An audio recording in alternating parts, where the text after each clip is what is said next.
Okay, well, welcome to the Toronto Real Estate Podcast, where we pull back the curtain on Toronto's pre-construction market. Today, we're joined by Harley Nakelsky, president and partner at Baker, a leading name in Canada's pre-construction sales and marketing. Since its inception, Baker has sold over $86 billion in sales to date. And in 2023, Baker's market share in pre-construction sales comprised of 43% of the GTA. Amidst a landscape marked by high interest rates, development charges, and costs to build, regulatory changes, and economic shifts, many have proclaimed the once thriving pre-construction market is now officially dead. Today, we are going to uncover what's actually going on in pre-construction, discuss the current challenges and the headwinds facing developers and investors, and get a better idea of what the future might hold for Toronto's pre-construction market, as well as the Toronto real estate market as an entire whole. Who better to have this discussion with than Harley about what's really happening behind the scenes and what might be in store for the future. My name is Corey Marin. I am a broker and co-founder at Fox Marin. Ralph? Corey, I must say, you absolutely crushed that introduction. That's a one-hit wonder right there. Great job. I'm totally impressed.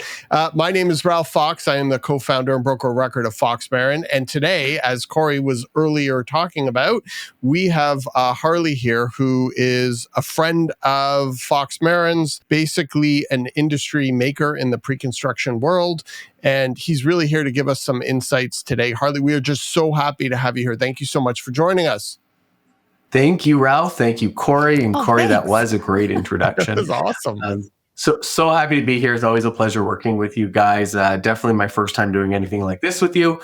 You guys have been unbelievable. I don't know, it's got to be a decade of working together, and makes a big difference when people show up and do their paperwork and get their buyers ready to sign deals and kind of prep for all the questions we ask when they get to the sales office. So it's just absolutely fantastic working with you guys. Definitely some of the most organized real estate agents in the city, that's for sure. I'm sending the e-transfer right now for that. So thank you.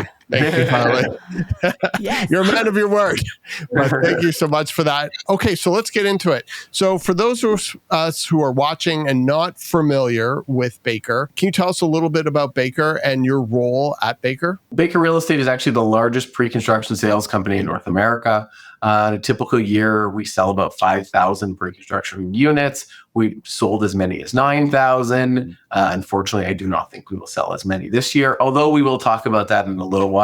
The company represents a lot of the largest developers in Canada. We also work with some of the smaller developers, getting them up and running. And we have a very large team. I've actually been here for 13, 14 years. For most of my time here, I actually ran projects for us and some great sites that we have all worked on together. 4 or 5 years ago, I became the president of the company. They also made me a partner.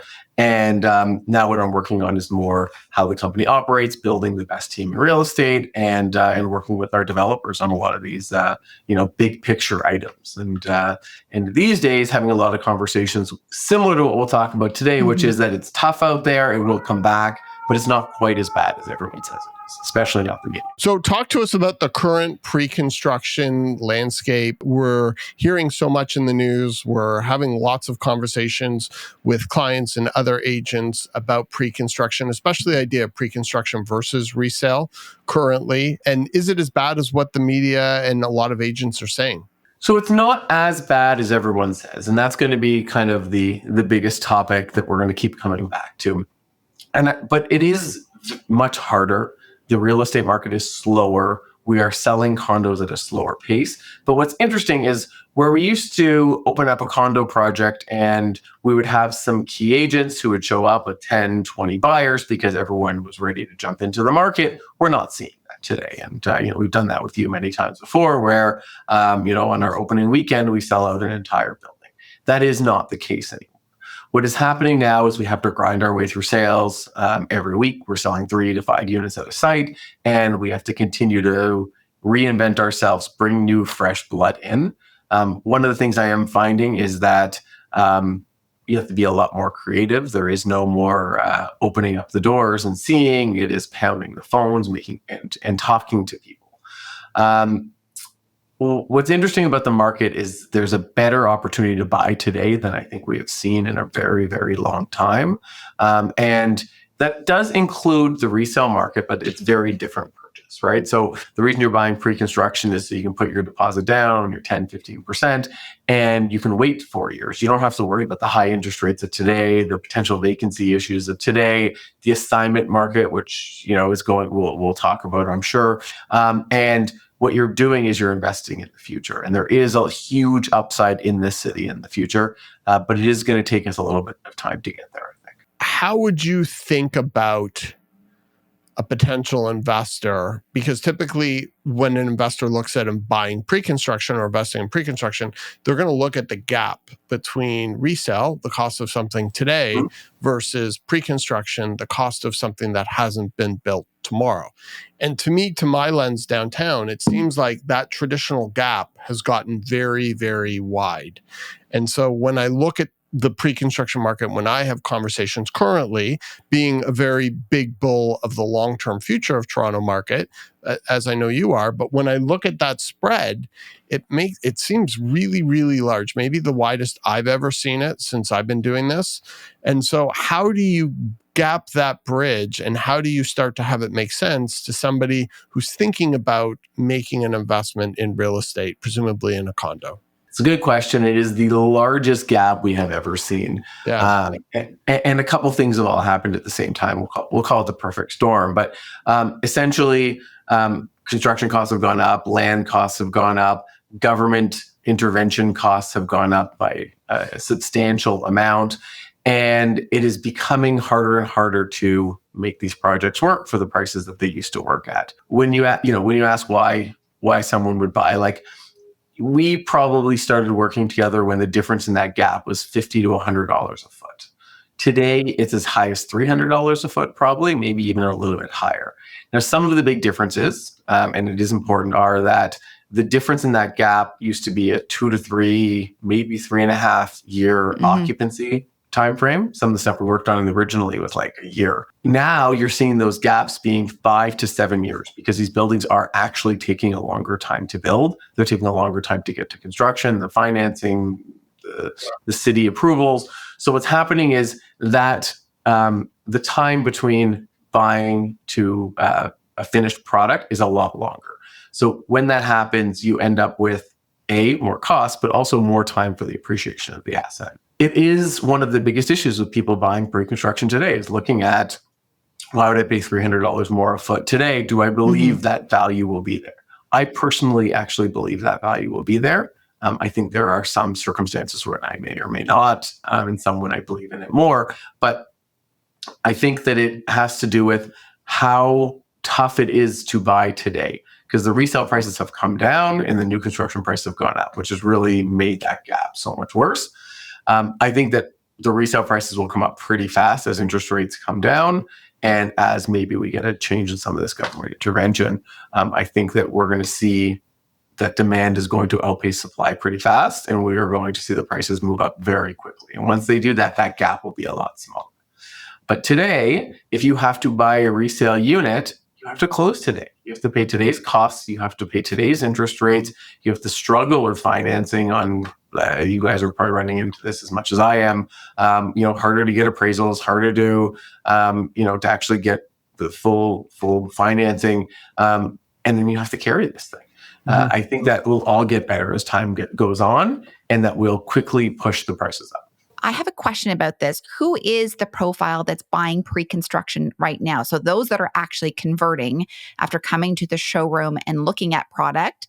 I mean, I'm curious about location as well, but are they end users that are looking to save over that 3, 5, 6 year period? Or are they investors that are willing to pay the premium right now? Or is it a combination of both? It's a good question. It is a combination of both, but I would say that we are seeing the highest percentage of end users we have seen since I started doing.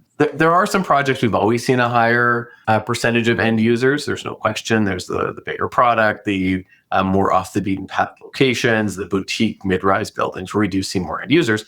But in today's market, even in our high-rise product, we are seeing more and more end users. And an end user could also be, I'm buying for my kid, I'm buying for future retirement, even though I'm not going to live there right away when it's built, but just waiting, and kind of, holding some real estate. That mom and pop investor is still there. There's a lot that are sitting on the sidelines. There's a lot that don't, want to jump into the market today because they're sitting on a whole bunch of different condos and different things are happening in their lives, or, they're reading the media, which says, do not buy condos. Condos are in trouble. But there are still investors buying. The difference in the investor buying today and the investor who bought 2 years ago during the condo frenzies of 21 and 22 is that the investor today is usually not someone who owns 5-10 units. It's someone who's trying to get into the market and start investing. And we're finding the investor today is really looking for a deal. We're seeing incentives like we've never seen before, but, trying to figure out, how do I float this real estate? Because let's say interest rates don't come down, right? A lot of our really popular incentives that are out there are, guaranteed rate buy downs if they don't come down, guaranteed rental programs, credits to allow people to hold this, like, mortgage rental top-ups or mortgage top-ups, things to make an investor think to themselves, if I buy today, I'm getting a really good opportunity and I know I'm not going to get it later. So there are investors that are actually starting to come out of the woodworks and say, I know I can get a deal and I'll buy today, but there are a lot less of them that want to jump into the market today. Yeah, it's interesting because the other thing is there's been this common conception because of the run that the market's had over the last decade or maybe even decade and a half, that the market just always goes up, right? And it's like, okay, I'll buy today, I'll sell in 5-10 years. It's always going to go up. And this is the first time where that confidence, that like bedrock and confidence in investing in pre-construction has been rattled. And I think that that's another real challenge right now is a lot of the people who just believed or thought that it always went up. A lot of them got burned buying at $1,700 a square foot 3-4 years ago, or hearing stories of that happening. And so there's a lot of change, I think, that's happened in terms of the belief about pre-construction that's been built up over the last 15 years. How do you bridge that, or how do you speak to that in the showroom, or when you're talking to investors, or when your team is talking to investors? So I think it has a lot to do with confidence and showing them the numbers. It's interesting. I was running numbers in actually Mississauga over the last 5 years, including the ups and the downs. We have every time we run numbers on a new project, and going back to some of the services Baker offers, which is, this is not a Baker pitch, but we sit with developers. We put these very in-depth reports together, and we do it if we're trying to get them to sell a project with us, or we do it right before we go to market, trying to figure out what they should really do. And we had this, to your point, Ralph, real estate always goes up, right? So we have this first chart that shows what real estate's done over the last 5 years. And it's been a great chart for years. And now I have to talk to developers, and the chart goes like this and it goes like this. And it is the unfortunate part of where we are today. Now, I think all of us who've been in the industry long enough all know that it's just going to continue to go back up again. I don't know if it's going to go a little bit farther down or not, but it is coming back up. And I don't think it's going to be too long term. I don't know if it's going to be the next few months, but I don't think it's a long-term problem. But even with this downturn, which kind of drops that chart off, we are looking at Mississauga going up 10% a year, Toronto going up, I think it's 8 or 8.5% on average a year over the last 5 years. And that includes what's dropped too. And I don't know how much lower it's dropping. And so we are still seeing this longer term positive appreciation. And I think that's what buyers really have to look at, as opposed to what is happening today. We know that today it's tough out there. It wouldn't have been a good time to buy a year ago, but it is a great time to buy now. And it's trying to convince that buyer that the down is kind of done. They're at the bottom, or they're close to the bottom. Even if you don't buy exactly at the bottom, it's really hard to time the market like that. You don't want to buy on the way up, because I can tell you, the second that curve starts going up, no more rental guarantees, no more mortgage buy down amounts, no more credits on closing, none of these things. And all of the pricing we're looking at on some of these future launches are all based on when the market comes back. And one of the interesting things I've always seen is that resale tends to lead pre-construction. So do you think it's fair to say that when resale starts to bounce back, that's going to be a really good lagging indicator of what we should expect to see in pre-construction? And when the turnaround happens, it'll be on the resale side first, pre-construction second. Is that fair? Yes, very fair. I think we'll see the pricing appreciation for sure in resale, then low rise, then high rise. I think that'll be the route it goes. And it takes about 6 months to work itself through that whole system from the time the high rise is up, significantly from the time the resales start going up. And that is what we've seen in the past. And the reason you do it is the end users really open up the market, and then the investors start jumping in and saying, look at all of this traction. One of my theories on the interest rates coming down, and quarter point is a good start, and I think they will continue to come down. And there's a lot of indicators as to why. I think that once it starts coming down, it's going to get people off the fence, and all these people who've been on the fence for the last year or two, and we all know them. I'm sure you've had this conversation too. I get stuck when I go to parties and barbecues, and all I do is defend real estate all day long. And I'm like, and they're like, no, real estate investment's dead. I'm like, I don't think that's true. RBC just did a survey of all their landowners. I think 65% of them are saying real estate is still the number one place they're going to put their money. And that's in today's market where the current owners are probably not doing so well. The biggest thing that is happening is those end users are going to jump back into the market, and they're going to start seeing it, and they're going to understand it. And then more and more people are going to start getting off the sidelines. Because right now we have a lot of money on the sidelines, more money than we've ever seen sitting on the sidelines. And that money is still going to start coming into the marketplace. We are going to see all of this inventory that is out there, whether it be in assignments, whether it be builder inventory, or whether it be just, the stuff that you guys are listing all day long online or on MLS, whatever. Those are all going to work themselves through the system, and people are not going to have any places to live. And all of these new development deals are going to look like the place to go, because we're going to have a huge scarcity of supply. Yeah, and I think that's the story, is always think long term. And if you look at any successful investor, they'll talk about that. And while today it can be very scary, I think the prospect of the pipeline of future condos and deliverables of new construction 2, 3, let's say 3, 4, 5 years down the road, it's literally going to come down to a trickle.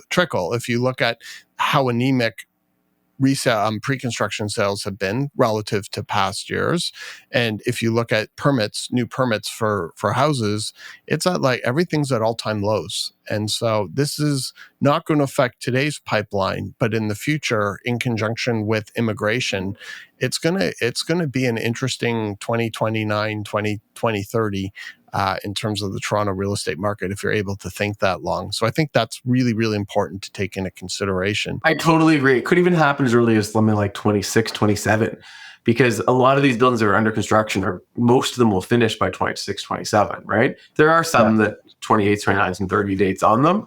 But I think by the time we get to even 28, I think we're going to have a huge scarcity of condos, which is why buying today is interesting. And it's the same thing when I talk to some of my clients. We have a lot of buildings where we're getting really close to construction numbers.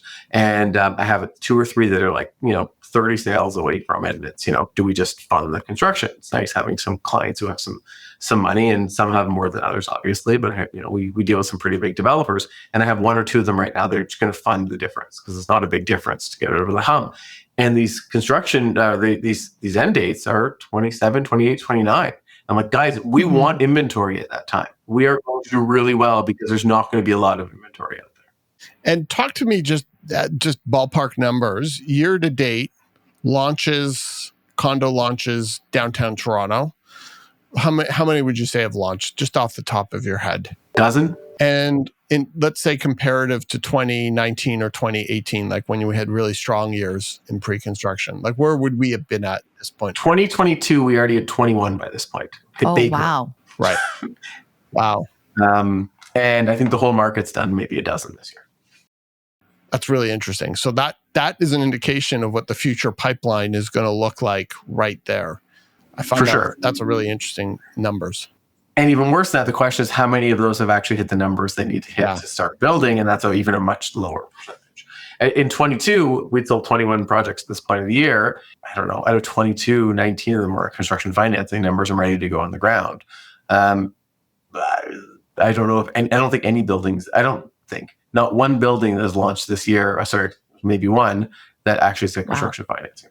That's so interesting. And if you were to guess, based on where we're at this year, how many pre-construction units do you think we're on track to sell this year? That one's harder. It depends on kind of where we get to in the fall. I think that the numbers to date are at like all-time lows where we, in 2-3 months, we're selling what we used to sell in a month. I can tell you our Baker numbers are down 50%. That makes sense. So the market's probably going to be down 50%. So am I right to say like in an average year would be around 22,000 units? Yeah. 18 to 22 would probably be the big range that we would look at. And we probably end up around 12 this year, 10 to 12 sort of thing. I wonder if we're going to be past 10 or not. Depends on what the fall looks like. Wow. That's really interesting. But again, that bodes really well for the future. Inspiring. Which is not something that a lot of people are talking about. One of the things I always think about, or the media always talks about when we're client facing, or it's always talking about today's numbers and pre-construction sales. Like one of the things that I think is so interesting is what's developers' mindsets. Like you're sitting in a room with all the top developers, closed doors. Like what is that like in an environment like that? Because I'm sure before every conversation was just like, can we sell this in a day? Can we sell this in a half day? How fast can we go to market? Now it's like so many more nuanced conversations, and I bet you there might even be some emotionality in some of these conversations in a way that probably never entered the room before. And developers are always notorious for having really big egos. Like, have you seen a shift in all of this over the period without, naming names or anything like that? Of course. I think there's a couple different types of developers out there. So there are developers who have substantial wealth behind them. Yeah. And those developers, you're not seeing much of a change in. The biggest change, and I do appreciate it, is a lot of them are just saying, like, listen, if we don't sell a unit for 6 months, we don't sell a unit for 6 months. And we're not doing that at Baker. We're kind of against not selling units for 6 months for our clients. But I think that the people who do not necessarily need to get the next sale done are set themselves up in a good position to wait and hold, and this will all come back. Everything will be fine.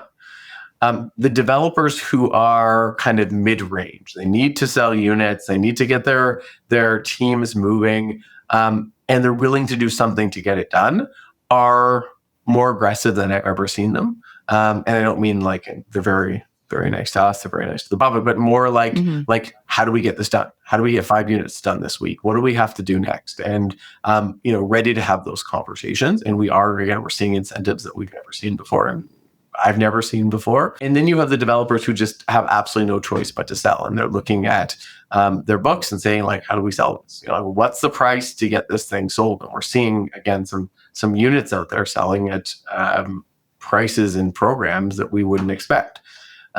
Those are the ones that, to be honest, scare me the most. And we're not seeing a lot of Baker sites doing anything too desperate because we don't necessarily want to be there. But those are the ones that are almost scariest, because the question is, if your performer doesn't look good enough when you go to a bank to get your financing, are you getting this building? I have a question about that, Harley. So if you were to be working with a developer or partnering with somebody, is there sort of a dream project right now that you would have a lot of confidence that it would sell through based on location, suite mix, size of building, and who it would cater to?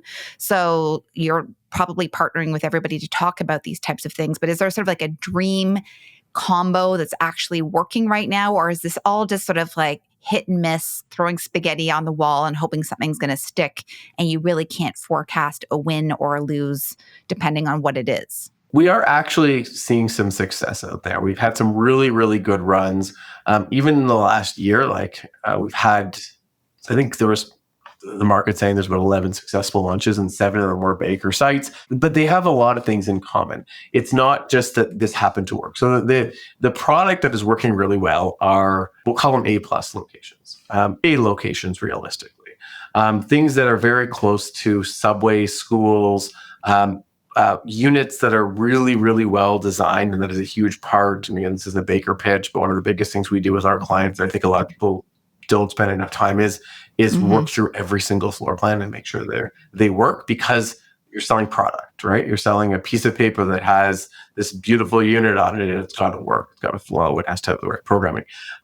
So it's well programmed, good units. good locations. I think that location, we've all known that's a real estate, win for years. But I don't think these B and C sites that were working in 2021, 2022 are working as well now. I don't think. I know they're not, because people are really thinking a lot more about what is going to happen, who is going to live there. Do I really want to invest in this location because I believe in the future?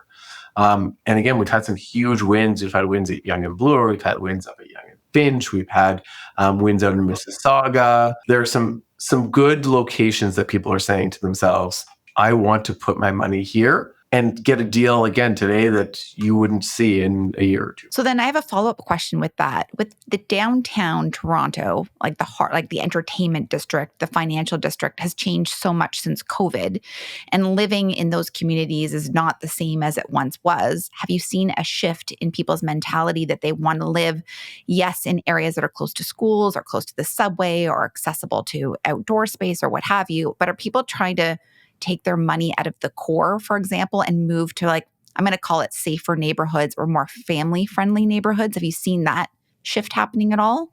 The biggest reason we're seeing a little bit less action in the downtown core, I believe it's really what Ralph pointed out earlier, which is that we're seeing the largest gap between the pre-construction sale price and the resale value. The resale value in the core actually really hasn't been hit that hard. It's more that I think some of these suburb areas have also come up. So we're seeing that people are saying, well, I'm looking at the resale gap, and the pre-construction gap is always a bigger price on a downtown site. Land is way more expensive. It's way more expensive to build, harder to get in. And now I can buy outside of the downtown core and get a deal. We have seen that for many years, and now people are kind of going back to that prime location. So we are seeing that people are saying, well, that's going to be a great building and I want to buy into it. The other thing we're seeing is confidence in buildings being built. It's something new that I'm seeing in this market, and it's what do I want to buy because I believe it's going to actually get built. And there's like deals out there that like actually seem too good to be true, and people are not buying because they're saying, I don't think that person can actually build that building. So we are seeing that developers, locations, and people believing in product are the most important right now.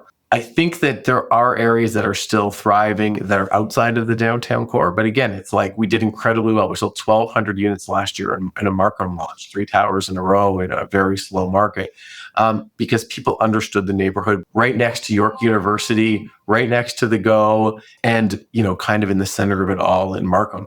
I think again, it's the special places that people will buy and put their money. I think it's so interesting, and I think it's true, is people are going to be far more selective of who the developer is, their track record, their pockets, not just are they going to be able to build this building, but are they not going to go bankrupt? And it's interesting because if you think of the height of the market, if you look at One Bloor with Miss Rahi and the way, he built a 6-story building. He was a dry cleaner. He was in the dry cleaning business. Then he built a 6-story building. Then he came out and said he's going to build the tallest building in the Western Hemisphere, residential building in the Western Hemisphere. And people lined up. Yep. Right? And now look what happened. And so I think there's going to be a lot more thought from an investor into not just what they're investing in, but who they're investing in a way that we haven't seen before as well. Agreed. And I think that, we've seen it out there. We've seen 1 or 2 developers kind of fall apart out there in the last decade, but I think you're going to see more and more problems in this slower market as to who can continue to go and who can't. The one is unfortunate. I think it had a lot of things working against it. Yes. It's a beautiful project. Yes. It actually looks fantastic. We sold One Bloor East. Yeah. And we did it. Yeah, we did the financial crisis and actually had to sell it twice because Lehman Brothers was in the first deal and they went out of business, and reset all the deals, and we had to resell it again with Great Golf 2 years later. So it does happen even to big builders, big developers, because Bezos was in that original sale. But I think the biggest issue is, are you going to deliver it? Because if I'm putting my money in this, might as well just put it in the bank and make, I don't know, 5% interest today, compounded, no problem, and have guaranteed money. Whereas if I put it into a development site, I may just get my deposit back. The nice part is you get in this country and this province, you get your money back, which is great. All the people of the One got all their money back, even though it is a rough situation. They either got their money back or they're getting. I'm not actually sure if it's actually happened yet, but that is all being covered by insurance. So it's not that your money was at risk, which is really nice, but if you bought it in 2017 or whenever that launch was, 2018, you made no money on your money, and you could have done very well with it, like opportunity cost wise. But at least you get your money back. And you've seen a big move to purpose built, and the government doing a lot to incentivize that. And so you have a lot of condo developers or would-be condo developers now doing purpose built. How does that affect the condo supply, and how does that affect that whole world? What impact, if any, has that had? It is something we're tracking. It's something we're talking to a lot of our clients about. I think we are going to see, for the last 10 years, we've seen developers who actually had purpose-built rental buildings and decided to sell them as condos. I've had multiple developers who were supposed to do a purpose-built rental building, either 1, 2, 3, or like an entire development of them. And let's do one as a condo. Let's do one as a condo. And they've all turned out to be condos because purpose-built rentals have not made sense. Today, they're making more sense. My understanding is they're still not making as much sense as condo. But if you can't get the pre-sales in the condo and you have to now hold the site for a year or 2 years and you're going to lose millions of dollars paying your interest payments on that land, then purposeful rentals making a lot more sense. So we have many clients looking at it. I will quote someone who actually said to me, any developer who is not looking at purpose-built rental, right now is lying to you. Is not doing it, is lying to you, Harley. Because it's just another avenue to look at. Doesn't mean they're going to do it. It just means they have to look at it and run the numbers. Part of the problem, and again, it all goes into, why these things are so expensive and people believe that, developers are greedy and all of these pieces.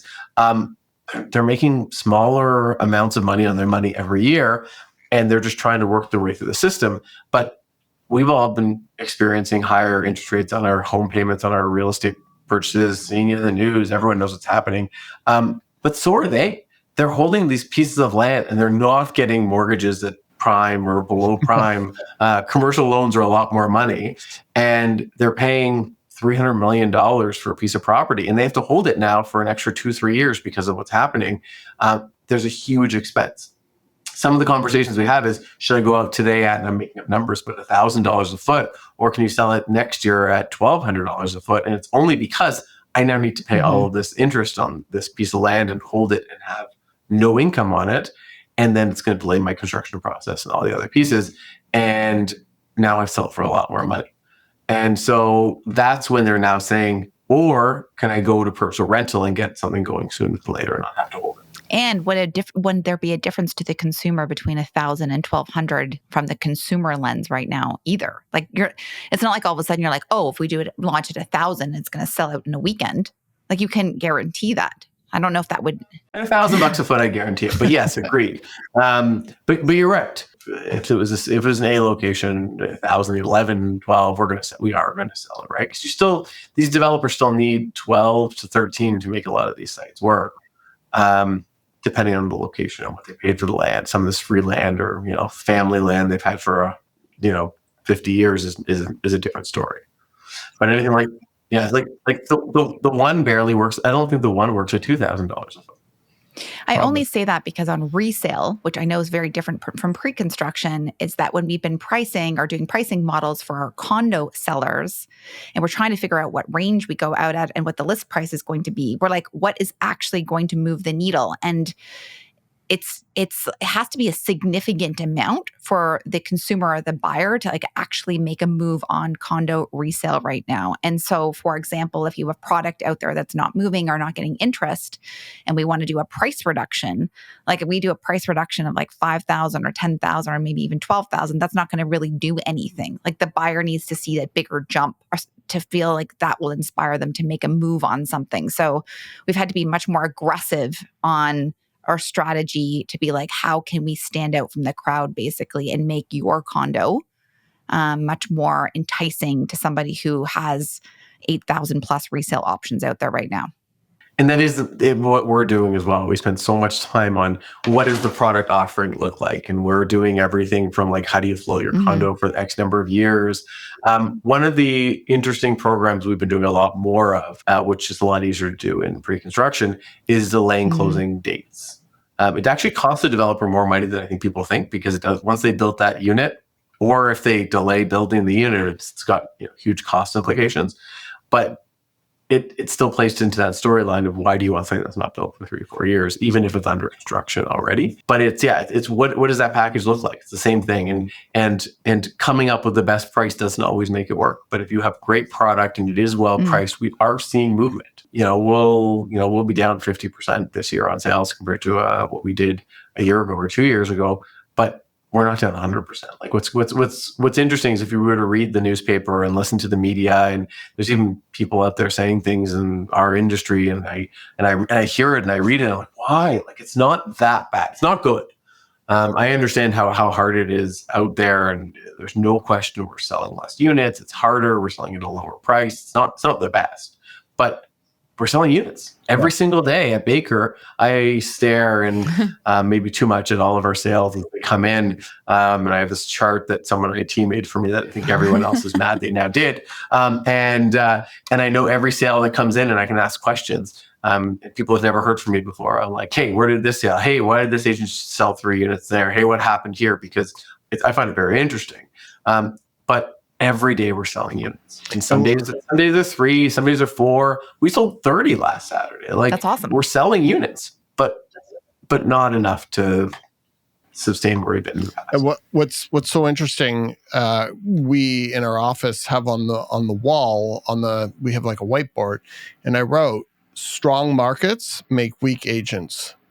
And it's such a time now where it's like, okay, you're salespeople, you're on the floor, you actually have to sell now.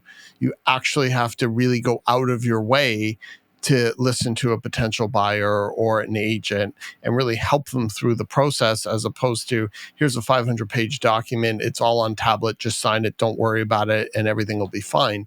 It's like you actually have to show your value as a real estate agent, as a brokerage, as what Baker does. And this is such a great opportunity for people in our industry to take market share and to grow and become better at what we do, because we have to show more value now and work harder than we ever have had to before. And it's a time where the weak are just going to exit the business and the strong are going to continue to grow. And it's probably same for you guys, where if you're at 42% market share, you're like, okay, we're going to outwork everybody. We're going to get over 50 this year. And that's sort of the lens that you start to look at it again, thinking long-term, knowing when the market turns around, there'll be a huge upside to make up for being down 50% in sales. Is that the way you see it? Yeah, for sure. We're doing things here that we've never done before. We're doing agent training sessions, and bringing in pizza and closing down our sites and bring all of our agents to head office and saying, okay, guys, this is how you sell. And it's back to fundamentals. It's not that complicated. It's dialing for dollars, right? And you got to go back and you got to make your phone calls, and you have to send your emails. You have to follow up with people, and you got to follow up again. You have to make a note. We have this great CRM tool at Baker, and we've never utilized it as well as we utilize it today, because we're like, hey guys, use this. Yeah. To your point, we actually are. I'm very proud where we've been, and I'll take credit because our numbers have looked a lot better since I've been president of the company.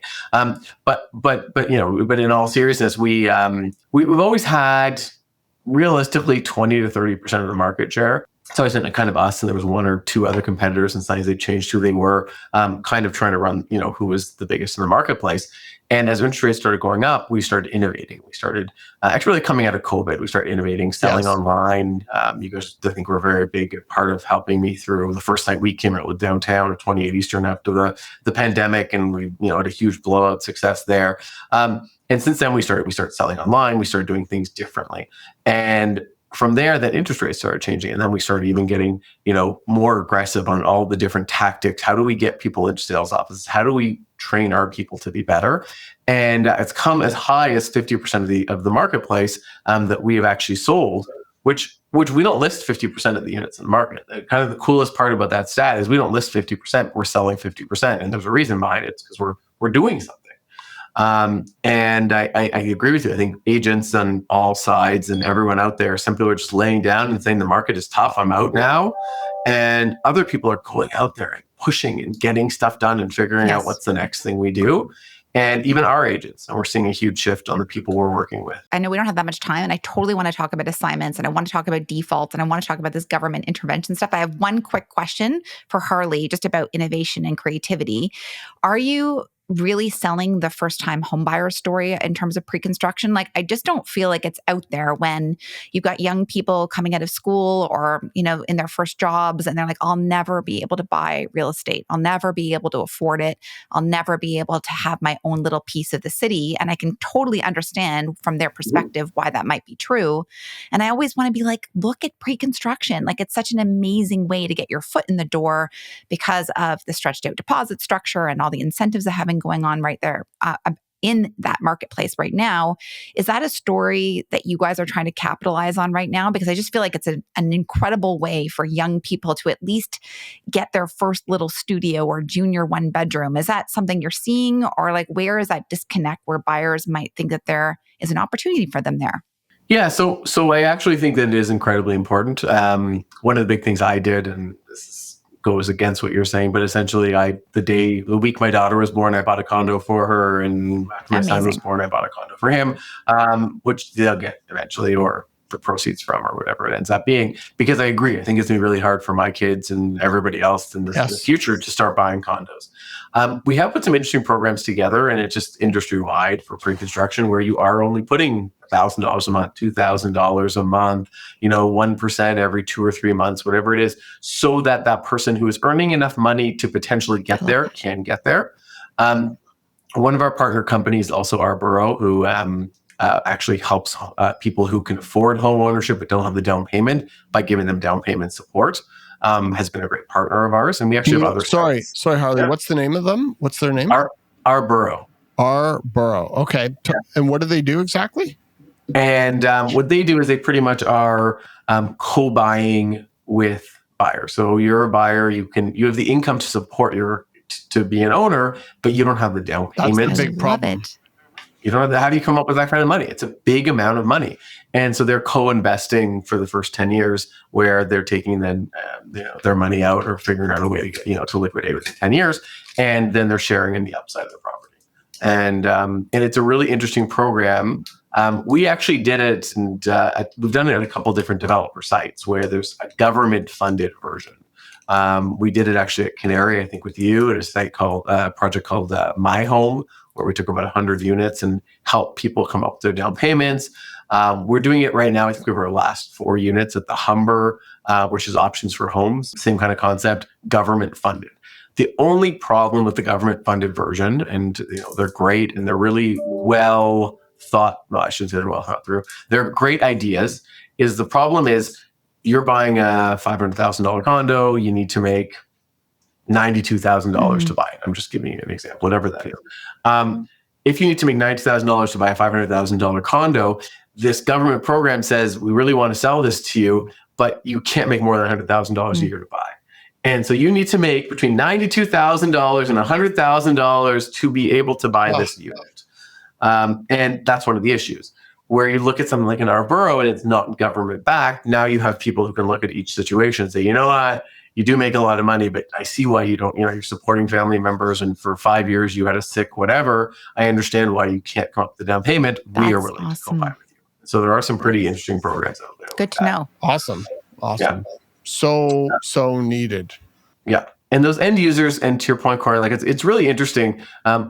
Are we doing the best job as an industry? Maybe not, but we are actually seeing huge successes. We just did a site, really great West End site that we have. We put this great program together, and the concept was like, how do you float the unit past for a longer period of time? That's the whole concept. It was the investor play. How do you, if you're going to be an investor, how do you buy it, rent it out, and keep the cash flow going? And as an end user, how do you buy it and live free for several years after you close? And it, same concept, right? It's just that income play after closing. And we actually sent it out to a whole bunch of real estate agents, and we also worked with the database of buyers that we already had from registrants that we already had. And it was an exact, we sold a significant amount of units, especially in this market, but a significant amount of units through this program. And it was an exact 50% cut between people who showed up with no agents and bought units and were end users and the people who came in. Very interesting. But we still, just a ton of people walked in the door and signed contracts because they understood that they could buy and they may not be able to buy it. The only reason I'm such an advocate of it is because when I bought my first condo ever, which was like years and years ago, and I was really lucky to be able to buy it then, and totally acknowledging to anyone who's listening to this, it was a very different time.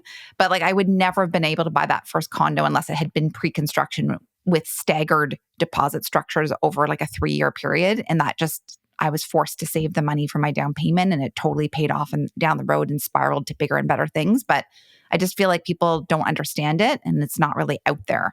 So just tossing it out. It's interesting. I read a report that was put out by Zoocasa, and it said if the median average income is $88,000, it would take an average individual 39 years to save up $200,000. It's not great. And in 39 years, what's the value of a property at that point? It's and you'll be probably 70. tripled. So, if you don't have bank of mom and dad, it's pretty hard in this market not to be a renter for literally the rest of your life. So this is a good entry point, especially with programs like you were just talking about, and government programs as well that are out there that young people really need to be thinking about, because this is not going to get any better in terms of affordability. It is only going to get worse from here. For sure. And Corey, I actually, same thing. I bought my first condo. I actually, I did it. I had an IT company years ago, and I created some system. I sold like 5 times in a row, and then I never did it again, for the record. And ended up being like a kid, and I had like $100,000 in my bank account. I'm like, this is the best thing I've ever done. And I had no money before that, zero. And the first thing I did is I bought real estate. I come from the life where I understand, real estate pre-construction. I bought my first pre-construction condo, and I never even closed on it. And I don't recommend actually doing this. And I wish I had them all back. I wish I had that one back. There's a Spire, if you guys remember, in like Lombard and Church. Yeah, of course. Best building. I don't know if it was the best building. It was the best investment I ever made, because it was the first one. I cashed out on my assignment, and then I bought a condo to actually move into. And if I didn't have that cash and the increase, I wouldn't have been able to buy that. And then I moved into a proud moment of my life, City Place. And when I sold that, I took that money and bought something bigger and better. And I actually, for a while, moved pretty much, once every year or 2 years, because I was taking that nest egg and growing it, and That's eventually I could then split it off and make money. And and you start making money by owning real estate. And as the money goes up and as values go up, and you take, you really take control of your future. It's really hard to get in right now. And the sad part is, and I think you guys hate this, I'd say as much as I do, not professionally, just actually personally, is that we're going to see a lot of people who never get an opportunity to buy a home, and they're going to be renters forever. We're going to see more and more of that. And the people who do have a window, that window will close. And if they have a window now, it doesn't mean there will be one in the future. And it's one of the things that people don't talk about or espouse, but what you have both discussed is you climb the property ladder. And a lot of younger people, just want that YOLO big property right away. And when they can't get it right away, then they're just like, well, I guess I'm going to rent and travel, and end up, not financially living to their highest potential. So super interesting. So as we're talking about unaffordability, I think this is an incredible segue to something that I know is near and dear to your heart, mine as well. I'm going to try not to go on and end up in a rant, but politicians are talking about bringing affordability back to housing. But when you look at condos, I've read as high as 30% of the cost of a condo, $250,000 on the average condo, whatever it is all going to taxes. And developers aren't paying that. It's forced upon them, and they're passing that over to investors and end users.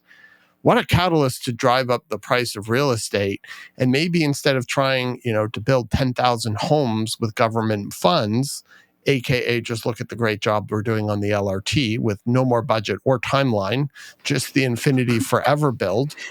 Trying not to rant. Maybe reducing some of those taxes and getting out of the way and letting the development community do their job would be helpful. But what is your opinion on government intervention into the market, taxes, all of the things that are, hurdles that are affecting developers. Like how do you see it from your lens, and how do developers in turn see it from theirs? Al, it's gonna be hard for me not to rant. So I will start with like one of my ideas forever for at least like 5 years, and no one will let me do it, is when you fill up gas at the gas station, Yes, and they give you that little chart, Yes. and they're like, government is taking whatever, 30, 50, 60%, whatever that number is. I would love to put that on Harley, the front of our sales. I'm telling you this. I just did a reel on that. I actually, Oh, really? the Fox Marin, where Corey, Yes, make sure we tag like Harley legit. when we put it. I did a full 1 minute rant about this and how it should be by all developers across the board. Like right when you walk in the door, like just right here, like at eye level. Think it like a wall chart. I think it's so important. And make sure you tag Baker, because we will repost that, I promise you. But what's interesting is I don't think the general public understands it. And again, I defend, I think I said this earlier, I defend real estate far too often at barbecues, restaurants, wherever I am, weddings. And a lot of people have said, and I will say it because I'm going to explain it's not true, but the big bad greedy developer just need to make more money. It's not that. It's not the problem we're seeing. Unfortunately, these developers are really just trying to get some of these buildings built. I'm not saying that no developer has ever been greedy and ever made money on real estate. I would never say that. Today, people are saying, these are my numbers. And I'm seeing the smallest returns I've ever seen with some of these developers. These developers are going to their banks and actually saying, listen, I know you need a 15% return for you to fund this. And the reason banks ask for 15% return, so everybody who's listening to this understands, every bank is saying to a developer, things happen. I won't swear online, but things happen. And what happens is, there is a problem with your doors. There is another COVID delay. The ship gets stuck in a major shipping line. You can't get anything through for 3 months. There is stuff happens, and if you is a strike, and if there is no buffer, I am not willing to invest in this project. And I'm doing it because I'm using someone else's money. All of you, anyone who's got any money in the bank, when TD Bank puts money into a development site, they're using money that people have in deposit money, right? And all legal. And so they want to make sure they're putting their money into a safe place. And they ask this 15% spread. I will tell you that almost no developer is getting 15% spreads right now. And we did a site that we launched in huge success, even in tough times in the last 6 months. And the developer said, we just went back to our bank and said, listen, we're going to look at this being a 12% return. And before we launched the project, can you please guarantee you will sell? And the bank actually did agree. And the developer happens to be a very well-known big developer. And they said, listen, we trust you and we'll have less of a buffer. But that bank needs the buffer because they want to make sure they're not going to lose money on any development deal. And you brought up like the one where the banks did lose the money, the investors, right? Korean bank. And so you need that buffer. And so developers are willing to make less money today just to get these things built. But it comes down to hard costs and soft costs being at all-time highs, and that government intervention at all-time highs. By creating affordability, the first thing they did is said no international buyers, whatever that was 3 years ago. And it was interesting. I was just literally yesterday with a Canadian, actually, developer, an overseas developer who's come here and also develops in New York and Canada and various other countries. And he was in my boardroom, and he sits on the board of huge development companies. He's a very interesting guy. And he was telling me that they saw a huge spike in real estate prices and sales in New York about a week after we introduced the foreign buyer ban in Canada. And why? Because people said, okay, you don't want our money, we'll go somewhere else. And it was a way to make units more affordable, but instead what it has done is driven up cost because people can't build it. They can't build as fast or hold their units longer, and it costs more money. We're seeing the same problem when you put rental caps, when the landlord and tenant board won't get people out of units, which is chaos for me personally.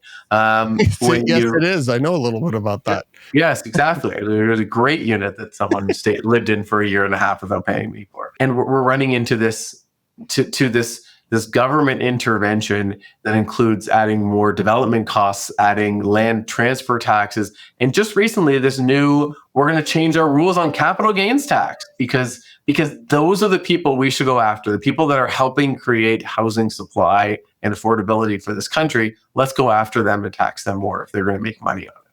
And if people can't make money creating new homes in this country, then I think people are just going to stop doing it, right? Like they're disincentivizing people from investing in properties. And there's that whole story, let's get rid of the investor, right? And that's the whole government mentality, right? Like we don't want people to invest in condos, we want end users to come. And we were just talking about it. A lot of end users can't go and buy. And so these units will not be created.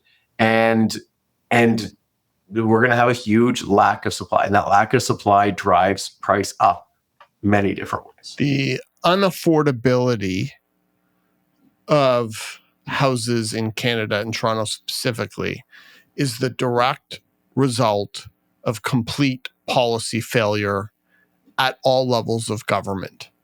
And what's so interesting is that they're always looking for a scapegoat, right? Like foreign investors, they're killing everything. They're coming in here and they're buying up buildings and they're all empty.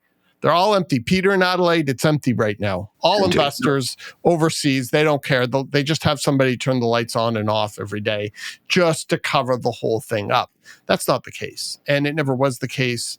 And we've had this ban and it's done absolutely nothing to bring back affordability. It's just kept smart money and it's kept smart people out of wanting to come and live here. That's all that it's done. And so now it's the evil investor. But going back to pre-construction, nobody's going to, and it's very hard for an end user or somebody who's going to move into something to know where they're going to be in their life 3 or 4 years from now. An investor, they don't care because it's an investment. And the longer it takes to get built, the better. An end user is never going to really embrace pre-construction, maybe other than a first-time buyer, in the way we need it to bring about the supply that we need to bring on. Agreed. And it's interesting because then those people who want to buy, I'm using my parents as an example. My parents tried to buy 2 or 3 different pre-construction condos and they had to downsize out of their house. To be honest, they're actually both could still today be running up and downstairs, but it was time. And we tried to get them to 2 or 3 different pre-construction condos and they just couldn't picture it and couldn't imagine it. So they ended up buying a unit that an investor had purchased. And I helped put the deal together and they bought a unit that the investor purchased and it made a lot of sense for them. It was the right size, the right layout. They could walk through it and see it and everybody made money. But that unit would never have been built. That building would have never been built without those investors being able to essentially fund the development. And every major city works this way. Florida works the same way. New York works the same way. You need someone to foot the bill and build these things.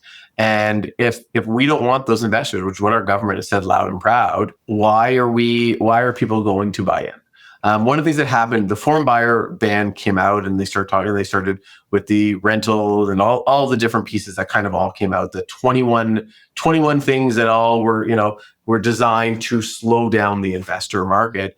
And it didn't actually change it back then. Today, it's a different story, but it didn't change the investor model. The investor model still worked. But when I spoke to most people, I talked to a lot of investors, a lot of the agents who do control a lot of investor money, whether they be overseas or local. And everyone said the same thing, which is that it wasn't that it really did slow down the market. It wasn't that the people said, these numbers don't work anymore. It was that people said, if the government is telling me they don't want my investment dollars and they're going to make it harder and harder as things go on, I don't know what they're going to do over the next 3 years. I'm going to wait and see. Yeah, that's the thing. Capital is fluid. It can move elsewhere. It can sit on the sidelines. It doesn't have to go into something it doesn't make sense for it to go. Exactly. And you cannot, and this is something I say all the time, you cannot tax your way into affordability, ever. And that's never, ever, ever going to happen here. So I'm not going to rant too much more about this. Me too. I have one last question to conclude our discussion today, Harley. If you had a magic wand and could make 3 immediate policy changes in Toronto with 0 red tape, what would they be and why? Good question. So the first thing I would do is I would come up with a way around the issues the landlord and tenant board. As an investor, and we've talked about already, we need those investors to come in and buy. As an investor, you need to be able to, if you have a problem, I don't think that I believe there's got to be some government intervention, because I don't believe what happens in other places where you can just kick a tenant out because you feel like it, you want to charge more money. But there's got to be the way to get out a non-paying tenant. I would say immediately, and maybe not. Maybe it's a month. Maybe it's a month. Maybe it's whatever it is. You need to be able to get rid of someone who is not paying, because it is destroying buildings. It is destroying everything else. So I think that would be my number one. I think, and I do have some personal experience with it. But when you talk to people, it is one of the reasons that other people don't buy. And I totally understand that.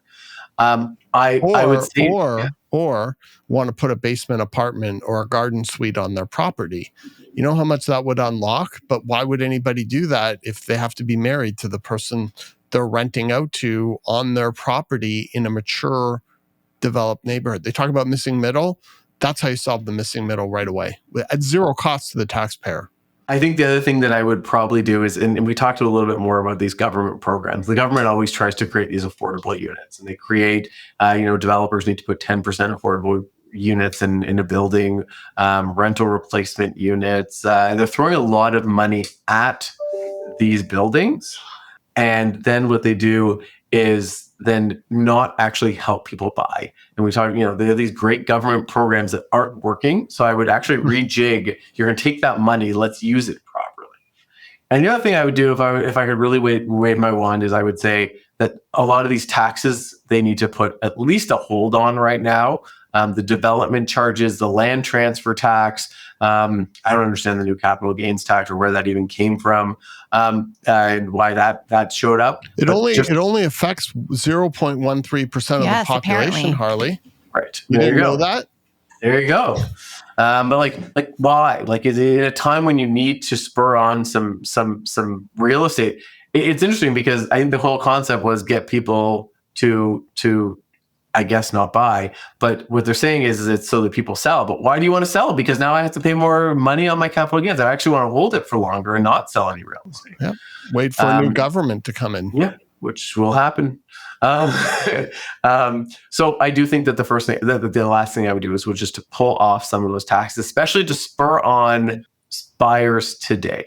If you buy today, we are going to, not charge you these obscene land transfer tax, especially in the city of Toronto, where it's more than anywhere else. We're not going to charge you these huge development charges, which we're not even using for anything in your neighborhood. It's not like you're paying DCs and we're building great schools in your neighborhood or new hospitals. We're using this money elsewhere. So I do think it would be spur on some new sales. Let's figure out how to get those costs at least brought down for the short term.